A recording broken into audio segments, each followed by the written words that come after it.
Kiai Haji Hasyim Asy'ari adalah seorang tokoh Islam yang sangat disegani dan merupakan pendiri organisasi Islam terbesar di Indonesia, yaitu Nahdlatul Ulama.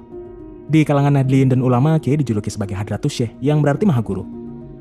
Kiai memiliki sebuah pesantren yang dia dirikan pada tahun 1899 bernama Pesantren Tebu Ireng, yang terletak di Jombang, Jawa Timur.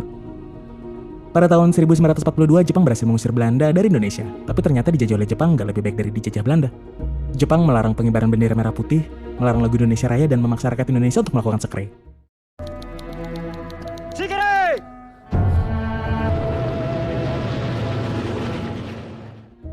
Di pesantren Tebu Ireng, para pengurus termasuk Wahid Hasyim, salah satu putra Kiai Haji Hasyim Asy'ari, lagi cemas karena Jepang mulai menangkap para kiai dan sebentar lagi akan sampai di Jombang.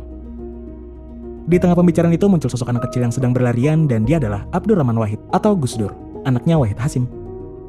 Namun berbeda dengan mereka, Kiai sama sekali nggak cemas karena sebagai umat Islam sudah seharusnya mereka menentang segala hal yang nggak sesuai akidah, termasuk menyembah Dewa Matahari dan Kaisar Jepang. Singkat cerita, pasukan Jepang mendatangi Tebu Ireng. Lalu mereka menangkap Kiai Haji Hasyim Asy'ari karena tetap menolak menjalankan sekre dan dituduh sebagai penggerak peristiwa cukir. Saya tidak tahu apa-apa tentang cukir.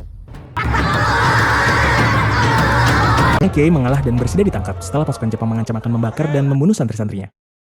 Baik, saya ikut.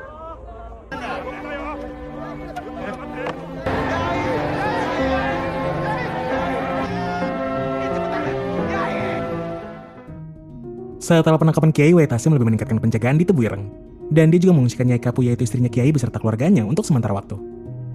Di tempat lain, Harun dan Hamid berhasil membuntuti pasukan Jepang sampai di kamp tahanan dan menyusup ke dalam untuk mencari Kiai. Saat itu Kiai yang ditemani oleh Solihin juga baru sampai, dan begitu terkejut melihat seorang tahanan habis disiksa. Kemudian Kiai disuruh menandatangani surat pernyataan bahwa dia terlibat dalam peristiwa cukir dan bersedia untuk melakukan sekre. Tapi Kiai menolaknya dan menyangkal tuduhan tersebut. Kiai bahkan bersedia untuk disiksa daripada melanggar akidah dengan menyembah makhluk lain selain Allah. Dan saat mendengar suara azan, Kiai tanpa takut langsung meninggalkan ruangan itu untuk melaksanakan sholat. Lalu kita diperlihatkan Harun dan Kamit sedang melarikan diri dari kejaran pasukan Jepang dan bersembunyi di rumah seorang warga. Tapi karena sudah terdesak, Kamit keluar sendiri buat menjadi umpan supaya Harun bisa selamat. Aku harus keluar dari sini.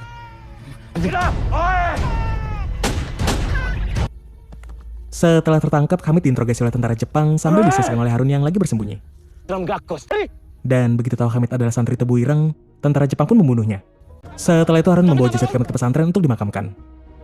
Dan dengan gontai dia menuju rumah sari wanita yang dia sukai buat curhat betapa pengecutnya dirinya yang memilih bersembunyi daripada mati bersama Hamid. Dalam upaya membebaskan ayahnya, Wahid Hasyim yang didampingi oleh Kiai Haji Abdul Wahab Hasbullah, salah satu pendiri NU, memilih menggunakan jalur perundingan dengan pihak Jepang. Tapi Harun dan para santri memilih jalan yang berbeda. Mereka berencana membebaskan Kiai dengan perlawanan.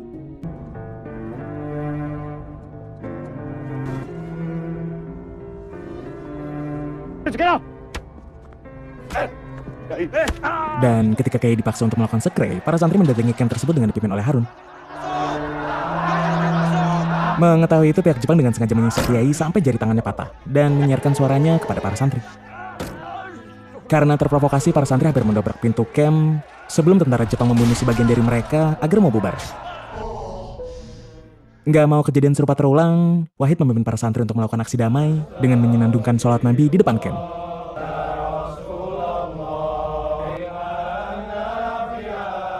Tapi pihak Jepang malah meresponnya dengan memindahkan Kiai ke penjara Mojokerto. Namun lagi-lagi para santri menghuni penjara di sana sambil terus bersolawat dengan harapan Kiai akan dibebaskan. Di sisi lain, Harun yang berbeda pandangan memilih untuk bergabung bersama tentara rakyat. Mereka bergerilya dari dalam hutan dan mencegat pasukan Jepang yang sedang melintas.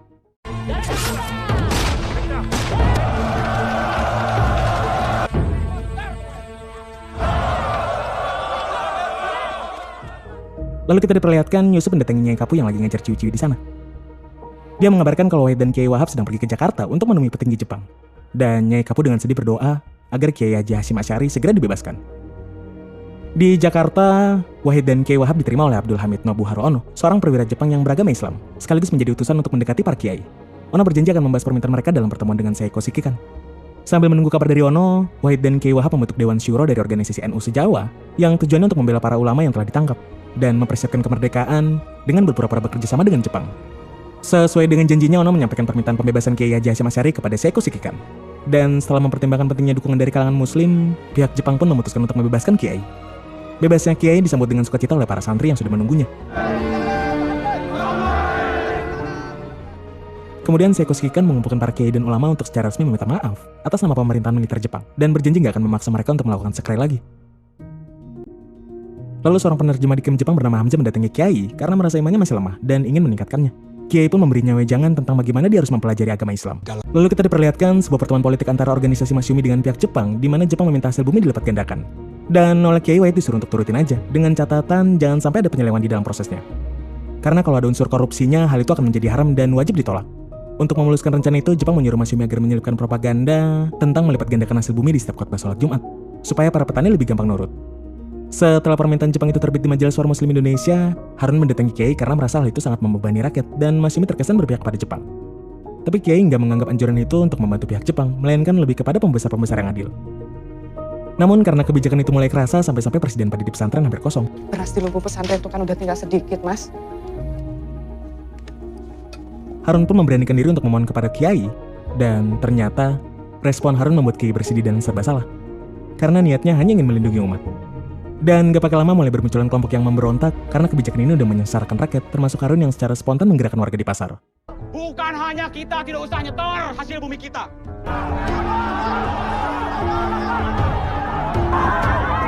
Beras itu milik kita, ayo ambil! Setelah itu Harun yang udah kehilangan kepercayaan kepada Kiai, memilih untuk meninggalkan pesantren. Walaupun udah coba dicegah oleh Sari dan Abdi, tapi keputusannya udah bulat. Apalagi mengetahui kalau Kiai Mustafa yang menggerakkan pemberontakan telah dieksekusi mati oleh Jepang. Berawal karena Masyumi mengungsi pajak hasil bumi. Dan tanpa dia sadari kepergiannya dilihat oleh Kiai dari kejauhan. Akibat tekanan batinnya semakin besar, Kiai pun jatuh sakit. Singkat cerita, pihak Jepang kembali mengundang Kiai Haji Hasyim Asy'ari dan Wahid ke Jakarta. Kali ini mereka ingin membentuk sebuah organisasi yang dapat menampung umat Islam dari lintas kelompok yang bertujuan supaya mereka bisa menguasai gerak-gerik pujung Islam. Dan organisasi itu bernama Sumubu, yang kelak akan menjadi Kementerian Agama RI. Kemudian saat Jepang mulai membentuk Heiho, para santri juga menjadi target rekrutan mereka untuk dikirim berperang ke Burma. Dan Ono menjanjikan mereka akan mendapatkan pelatihan militer yang akan sangat berguna kalau nanti Indonesia merdeka. Merasa ada benarnya, Kiai pun menyetujui pelatihan militer untuk para santri. Tapi tujuannya bukan untuk dikirim berperang ke luar negeri, melainkan untuk menjaga pertahanan dalam negeri. Dengan membentuk barisan sendiri yang diberi nama Hizbullah.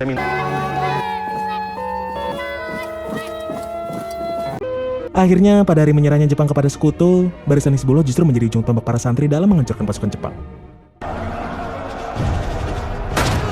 Setelah itu barulah Harun tersadar tentang pikiran Kiai selama ini, dan dia merasa malu pada dirinya sendiri sampai nggak sanggup lagi buat pulang ke Tebu Ireng.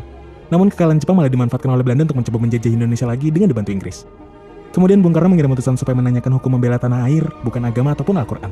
Lalu Kiai pun mengumpulkan para ulama NU dan membuat fatwa bahwa hukum membela negara adalah fardu ain alias wajib, dan menyebarkannya ke seluruh negeri untuk berjihad melawan penjajah.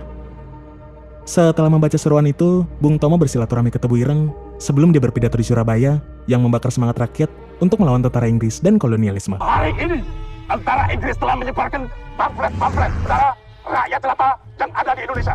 Saudara-saudara, mereka telah minta supaya kita semua datang kepada mereka itu. Allahu Akbar. Merdeka! Bukan hanya pemuda Surabaya aja yang hatinya tergugah. Hizbullah Jombang bahkan Harun juga ikut pergi ke Surabaya. Dan di hari pelepasan para santri, Harun sebenarnya sangat ingin berpamitan kepada Kiai. Tapi karena rasa bersalahnya, dia hanya bisa mencium sorban Kiai.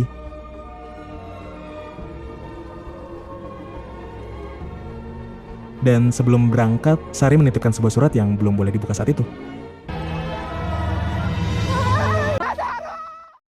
Dan kita diperlihatkan, Harun dan para pejuang Indonesia sedang bertempur dengan sengit melawan tentara Inggris dan India selama seharian.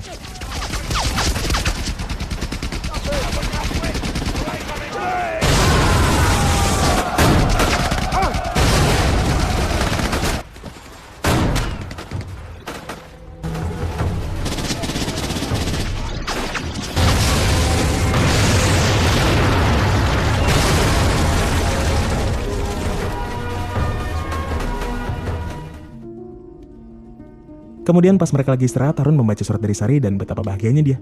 Karena ternyata Sari lagi hamil. Aku mau jadi bapak, Cak. Pada tanggal 30 Oktober 1945, tentara Indonesia mencegat rombongan Brigadir Malabi, Komandan Brigade 49 Divisi India di dekat Jembatan Merah, Surabaya.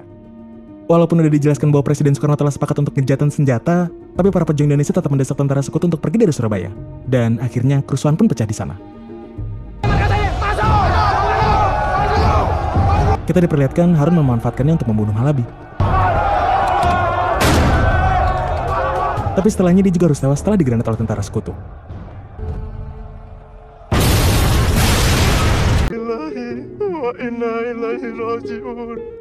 Kemudian jasad Harun dan korban lainnya dibawa pulang ke tubuh Ireng. Setelah beristirahat sejenak, Laskar Hizbullah kembali berangkat ke Surabaya untuk melanjutkan perjuangan mereka. Di tengah sengitnya pertempuran, Hamzah menaiki atap gedung dan melihat porak-porandanya kota Surabaya dibom pesawat sekutu, dan mengakhiri pertempuran Surabaya.